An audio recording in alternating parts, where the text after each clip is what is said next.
Moody photos, you love them. You love sitting in the corner of your room. Depressed. Possibly cranking some juice. Maybe some X if you're a connoisseur. And you'll be scrolling through Instagram mindlessly, looking at rainy, moody photos. And I want to show you how to get that. So first step, you need to take some photos. Take your trusted, beloved camera, fuck off outside, be gone, and go shoot. Preferably, you want to shoot when it's raining or cloudy, or sunset perhaps, or just in the shadow of a big building or whatever. The main thing you don't want to do is in direct sunlight. That is just cringe, mega cringe. This is direct sunlight. Oh, yeah! Cringe. This is cloudy. Based. Very based. You love it, yeah. So, now you got that, let's go do some editing. Welcome to the Gamer Den. Hello, welcome. So, let's get started. So, I have a photo here, and if you can't already tell, it's quite blown out. So, how am I gonna get this to like a more dark, somber, and moody sort of look? Well, a couple of clicks, that's how. First of all, you buy my presets, the link below. So for me, to get all I've hit a lot of buttons here. I'll be honest, this is a bit fucked. I hit a lot of buttons. So what I like to do first is start with some presets. I have one called City Ordnance, or like a variant of Word Ordnance. I click on that. If I press Q on my keyboard, I can bring up the before and after, respectively. On the left, that's the before, right, that's after. Still looks garbage, right? Well, the thing is, this photo was shot very overexposed. So first things first, I'm going to lower the exposure.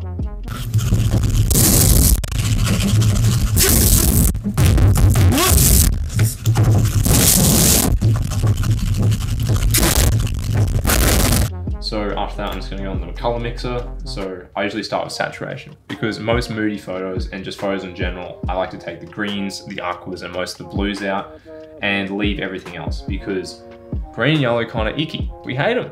So after that, I like to go to my hues and just look here. Is pretty much what I do is I drop the greens to more of an orangey look to make, you know, trees more orange and dark, yellows a bit more orange, and that's about it. These moody photos for this one, I'll probably drag it yellows a bit more orange because the buildings in our city are kind of piss colored, which is lovely. We love that. Great Brisbane. After that, I like to move on to the color grading. Shadows, blue. Highlights, I like to put blue as well.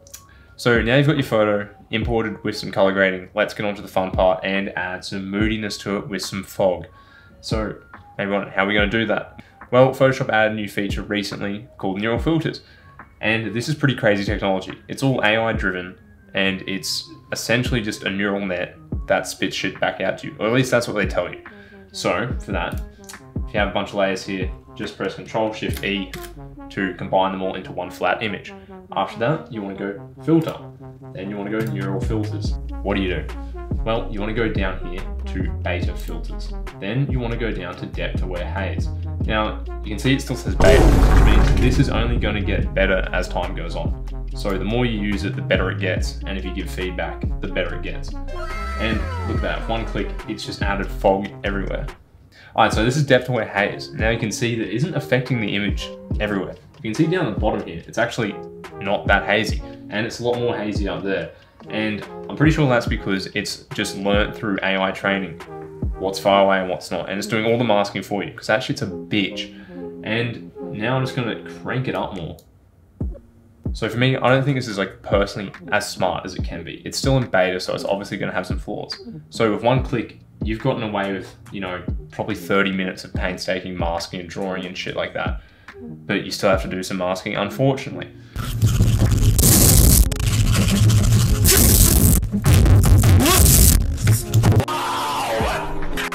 The beauty about this haze effect is that if it may not be perfect, it still gets the job 90% done for you, which saves a lot of time instead of, you know, going in and painting in all this haze and fog at different, you know, opacity levels.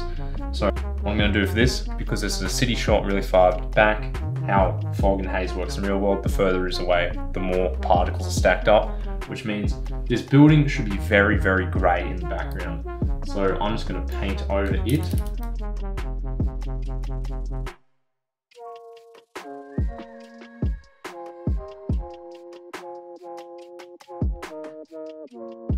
So what else can you do to make this even more moody? The final touch for me is to blur out the edges of the buildings, because when there's water vapor in the air and particles, it diffuses the light, and over a certain distance it refracts so much that it actually looks blurry.